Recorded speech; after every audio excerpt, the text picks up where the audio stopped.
ও কোনো সাধারণ মেয়ে না, ও এই শহরের এক কোটিপতি বাবার একমাত্র সন্তান। ওর বাবার অনেক ক্ষমতা। ওরা নিশ্চয়ই শ্রাবন্তীকে না পেয়ে এতক্ষণে খুঁজতে শুরু করে দিয়েছে। ও এখানে আছে জানলে কি হবে জানো? কিছুই হবে না।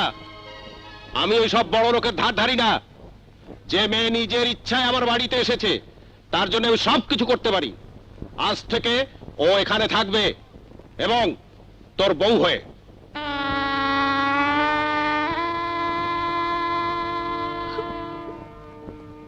শ্রাবন্তী, তোমার চোখে পানি?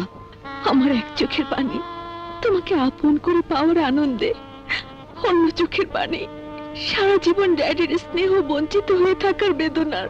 শ্রাবন্তী, গরিব বলে বারবার তুমি আমার কাছ থেকে দূরে সরে যেতে চেয়েছো, কিন্তু আমি তো জানি মনটা যার উদার, সততার মহত্ব যার চরিত্রের বৈশিষ্ট্য, সেই তো সত্যিকারের ধনী। তেমন একজনকে আমি আমার মাথার মুকুট করে নিয়েছি।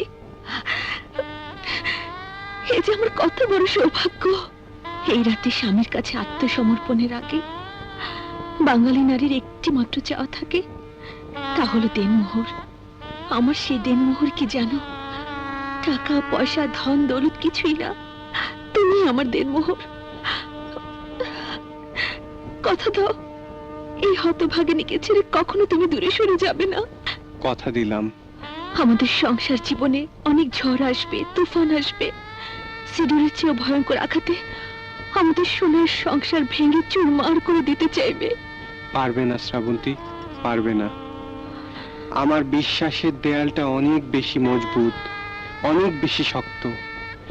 আমার এই হাত ইস্পাতের চেয়েও কঠিন। এক আল্লাহ ছাড়া পৃথিবীর কোনো শক্তি তোমাকে আমার কাছ থেকে ছিনিয়ে নিতে পারবে না। কাশিম, শ্রাবন্তী, কাশিম।